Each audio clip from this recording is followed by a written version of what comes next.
You're no good if you don't do this. Or fear, fear, fear, fear without the evidence of the threat. Okay. So, and that's the next thing I really want to talk about, because fear this. Got our two presidential candidates there. We've heard throughout the campaign a lot of fear appeals. And fear appeals perhaps has been the most sort of studied emotional, motivational appeal out there. Fear. Ain't scared. First, the idea of fear appeals involves three things. Here's a threat. We're going to face it. Here's how we're going to avoid it or get through it.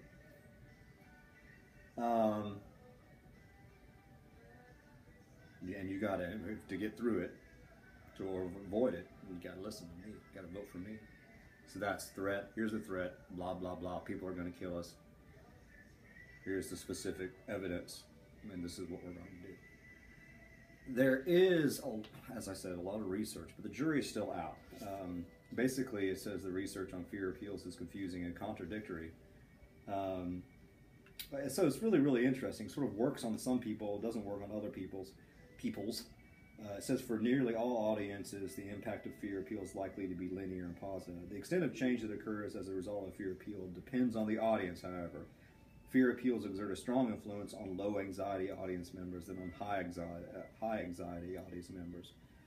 Mongeau explains that this is due to high anxiety attitude members' inability to cognitively process the solutions recommended by the fear appeal. I'm so scared, I can't think about it. In addition, fear has a stronger persuasive appeal on older audiences than on younger audiences. Mongeau explains that this may be because many fear appeals, such as those concerning health issues, are more relevant to older audiences. But in any case, so, does it work? I mean, it just depends. Usually, it's got to have certain things for it to work, and that's the most important thing. 4 critical parts. If you are using a fear appeal, if you're a politician, or if you're whatever, if you're a renter, if you an insurance company or whatever. First, you've got to develop the severity of the threat. It is a big threat, and I would argue you have to have evidence. Second, that you have to talk about the probability of occurrence. Is this likely to occur? Or is it just sort of fear, fear, fear, fear, fear? How likely is it that this thing is going to happen, whatever it is that you're saying? How likely? Third, the appeal must show the efficacy of the recommending coping response, blah, blah, blah. Basically, efficacy of coping response. So, that is the idea of what you can do to avoid all this stuff. Here, for the State Farm, get insurance. For Trump, vote Trump, and I will keep you safe. So what can I do in order to try to avoid or cope with the threat? And then the third thing, or the fourth thing, is the ability to enact solutions. So is it clear that the persuader can actually, or you as persuadee, can enact the solution? So they got to be there. So if I'm watching Clinton, or if I'm watching Trump, as a critical consumer of this, I'm thinking about, okay, we've got some fear appeals. Do I buy the fact that this is a severe threat? Do I buy the fact that it's probable that this thing will happen, whatever it is that you're talking about? Do I buy your solution and that I can do something to avoid this or whatever it is? And then finally, do I have a sense that you can, as persuader, actually do all the things that you're saying that you can do? And if you got all that, maybe it works. If you don't, maybe not. I think the last little paragraph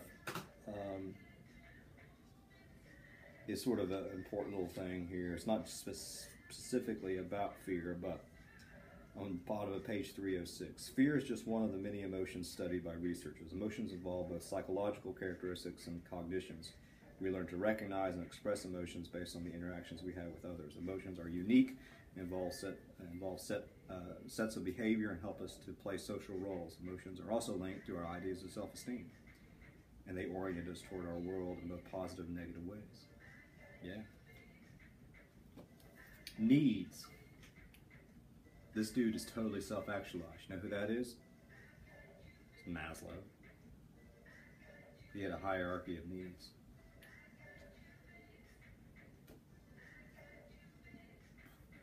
Physiological, safety, love, belonging, esteem, self-actualization. This is good stuff. I'll let you read this, but here's the most important thing. Researchers contend, this is page 307, that individuals have certain needs and we strive to fulfill those needs by believing something or doing something. Persuaders often suggest that their ideas, products, or services can help us fulfill needs such as love, safety, and self-fulfillment. Thus, we accept the persuader has to offer. And so a lot of folks have been using all these ideas in order to try to appeal in particular ways.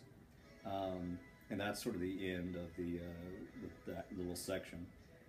Maslow's hierarchy of needs has guided persuaders for years because of its value in explaining how humans seek to fulfill their needs. And so you're like, okay, if you do this, you can breathe. You'll have food, water, sex, and sleep. Homeostasis, okay. If you do this, you'll have safety. If you do this, people will love you, you will belong. If you do this, you will feel better about yourself. If you do this, you will become self-actualized.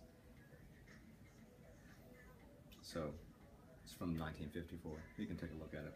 I found some really interesting things online. Here is basic human needs, and before physiological is Wi-Fi. We know that at Columbia College, don't we? Those things are getting better. Here's another stuff, Maslow's hierarchy of needs. Other stuff folks need: beer, donuts, TV, sex, sport, curry, Xbox, sleep. Pretty good. Here's a hierarchy of robot needs: eat robot food, update antivirus software, vacuum living room, become self-aware, destroy humans. Maslow's hierarchy of zombie needs: need brains, avoid fire, find brains with other zombies, consume more brains than neighbor zombie, wander aimlessly. Okay, that's Maslow's hierarchy of needs. The next table, next stuff is values. And I'll let you read the stuff on values, but a value is a criterion or standard of preference. Yeah. Values guide our action, help us to develop attitude toward objects, and allow us to morally judge ourselves and others. Yeah. So basically, we have these. Well, I've circled this, so this must be important. On the top of page 310, Williams explains that we use values to continually judge our world and the people and events that comprise it. We make judgments about good and bad, right and wrong, beautiful or ugly, and appropriate or inappropriate based on our values. So we employ values as standard. Williams says that we cannot help but use values as we go about our daily lives, as persuaders consider the values of their audiences.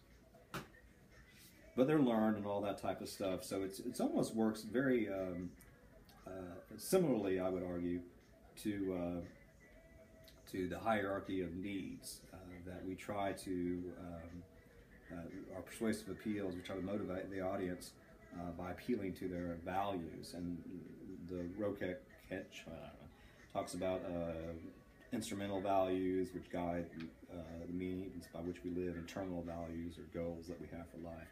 And I'll let you read again 11.2, all the different terminal values and all the various instrumental values. But the big point is on the bottom of page 311. Persuaders enter the picture in two ways.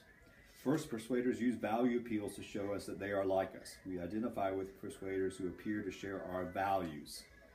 well, this goes back to vowels and values. Because values are linked to attitudes and behavior, they influence our actions in particular situations. When you choose a political candidate, for example, your value guide your attitudes toward the candidate. Does this candidate have the same values that I have? If so, I will likely vote for him or her. If not, probably not. Yeah, there you go. And then, when you choose a particular brand of clothing, you use a value judgment. R.M. Williams explains that as we get older, our value structure becomes more tightly organized and our values serve to influence our behavior even more. Values also serve to anchor our perceptions. We filter the persuasion we encounter through our value hierarchies. So, when it comes to cars and all that type of stuff, we use our value system to try to figure out what we're going to buy. So persuaders try to identify with us via values, but we also use our own values to decide what we're going to be persuaded by and buy. Look at the table. Okay, how do we do any of this? I've sort of implied all that type of stuff. The next section is the sort of nature of emotional appeals. It's, I'll let you read the specifics, but I would say narrative. Tell stories. It has become popular for political candidates to use video documentaries of their life history or connect with the voters. Yeah. Have they done that? Usually close friends, family members, and supporters of the candidate appear in these narrative films. Stories. Whether it be a political candidate or whether it be a company or whatever. Story. Humor. You can use humor to create happiness and contentment and pride. It talks about some different things that you can do. Visuals. See it now. We live again in a visual world with visual rhetoric, visual communication. When we see stuff, the emotion tends to be heightened. And it talks about moving pictures and everything like that. But there's a big difference between thinking about a hungry child and seeing a hungry child on television.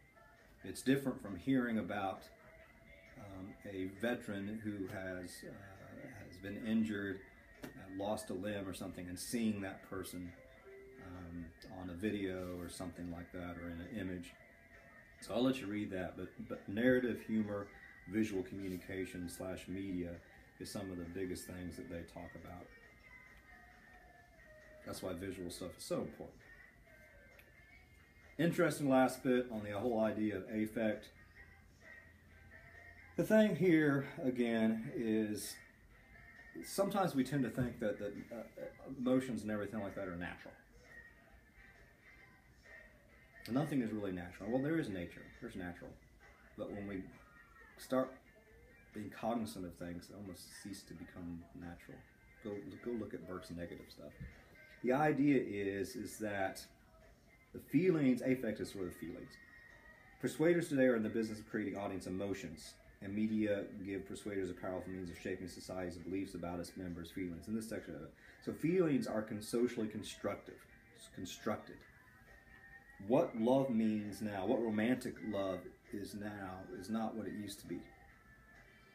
Media has constructed a certain vision of that, as a sort of an example of the research that they have done with kids.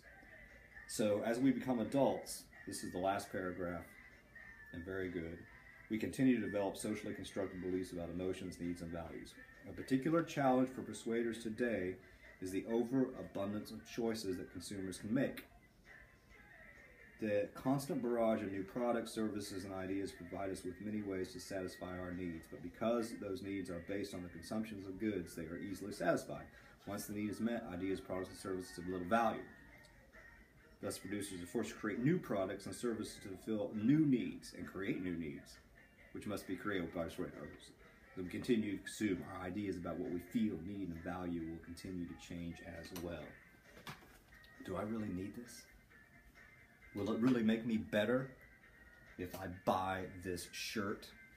I don't know. I'm at 30 minutes now, so I'm going to stop. Hammer time.